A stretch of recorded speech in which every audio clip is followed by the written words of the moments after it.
Hello દોસ્તો, મારું નામ પરમાર અનિકેત।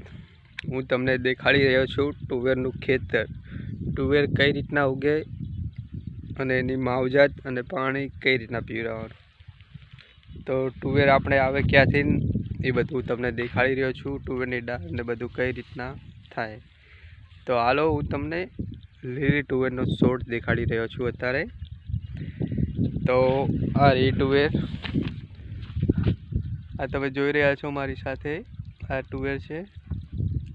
અત્યારે તો હજુ ફૂલ આવ્યા છે, આર્યા ફૂલ। આ છે તુવેરનું ખેતર, તમે જોઈ રહ્યા છો તુવેરનું ખેતર કેવું હોય।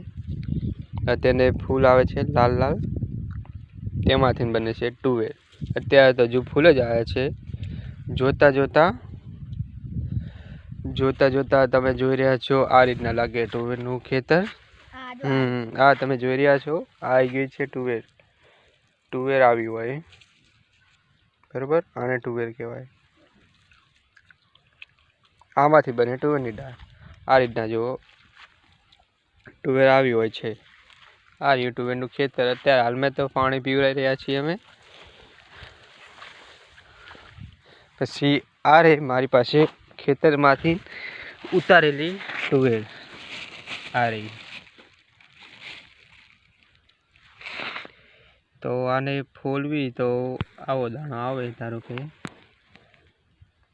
અમારો છોકરો એક છે ફોલશે, ફોલો। જોઈ તમે લોકો જોવો છો, આ રીતના એને ફોલાય। આ રહ્યા એના દાણા અલગ કરે। આ લીલી તુવેર, આનો ભાવ હોય છે બજારમાં થોડોક વધુ। આ રહ્યા એના દાણા। તો તમે લોકો જોયું તુવેર આવી હોય છે લીલી તુવેર, અને પછી હુકી થાય, પછી તુવેરની દાળ ને બધું થાય છે। તો ધન્યવાદ। આ તુવેરનું શાક પણ બને છે, શાક સારું લાગે છે।